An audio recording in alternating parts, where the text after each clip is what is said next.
They love me. They really love me. You love me. You really love me. And welcome to the Ruby Tuesday. My name is Ruben, and we're back reviewing another Netflix movie called Love Guaranteed. To save her small law firm, earnest lawyer Susan takes a high-paying case from Nick, a charming new client who wants to sue a dating website that guarantees love.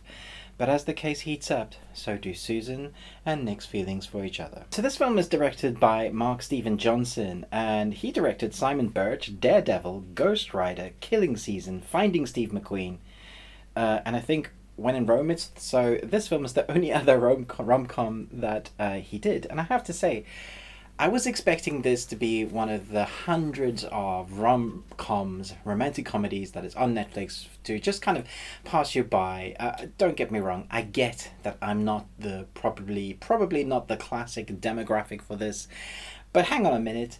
Actually, guys do like some romantic comedies as well. I am in a relationship. If you ask Kay, I'm the one who's a bit sappy.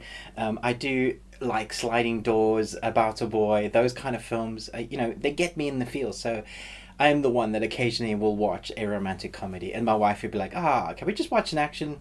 I know, we're dynamic in our relationship, but I have to say, I expected this one to be just your classic rom-com. It does nothing new, it's not really that interesting, and there is a lot of tropes here in this film. It does tick all of those boxes. But for some reason, I found myself being invested in the characters, and I also enjoyed the comedy. The comedy is quite dry in places, which I really appreciated.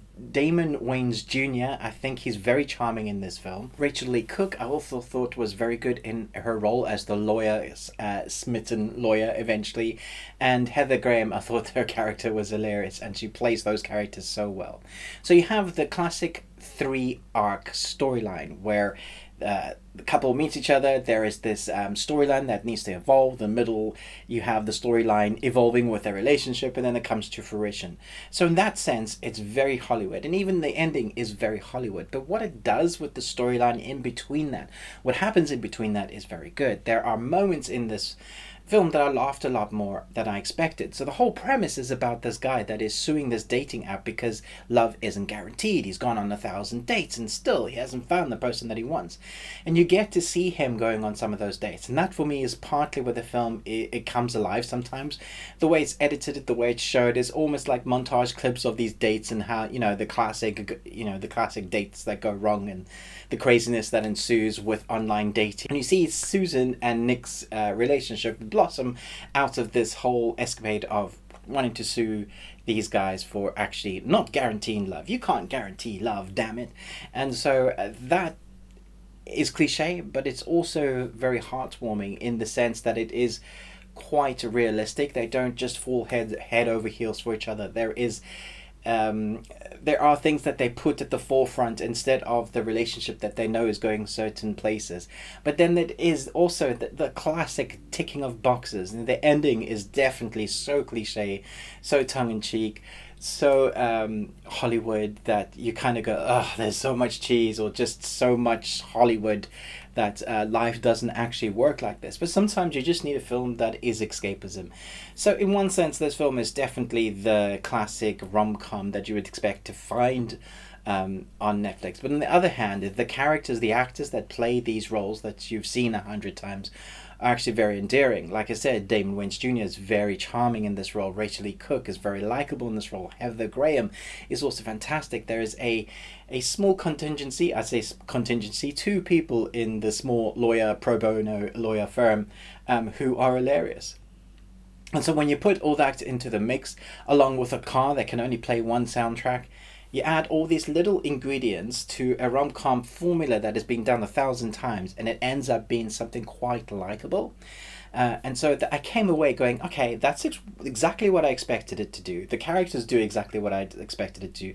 It doesn't, change the formula at all, but I actually ended up enjoying it more than I expected to enjoy it. So, yeah. It's not the best rom-com ever, but nor does it set out to be. It knows exactly what it is. It knows exactly what it is on the tin. You know what you're going to get with this, and you might get a little bit more. it might be better than you're expecting. So although I was going in expecting this to be just the average rom-com, I think it is the average rom-com, but slightly more than that. So I'm going to give this a B-/C+. Yeah, so let me know in the comments below, what did you think of this? Were you expecting it to be very good, or was it what you were expecting it? What parts did you like the most? I think the dating bit was, for me, the funniest moments, where I laughed the most. I do love some of the character relationships. I think their interactions are believable. The ending was the most unbelievable bit. You'll know what I'm talking about when you get to that court case bit. You're just like, ugh, okay, fine. We're doing that, cheese. That's all good. What is your favorite romantic comedy? I have a list. I think Love Actually is fantastic. I do love 50 First Dates with Drew Barrymore and Adam Sandler. Yeah, love to know what you guys think of this film and what is your favorite rom-com. But most of all, until next time, remember, live long and Tuesday.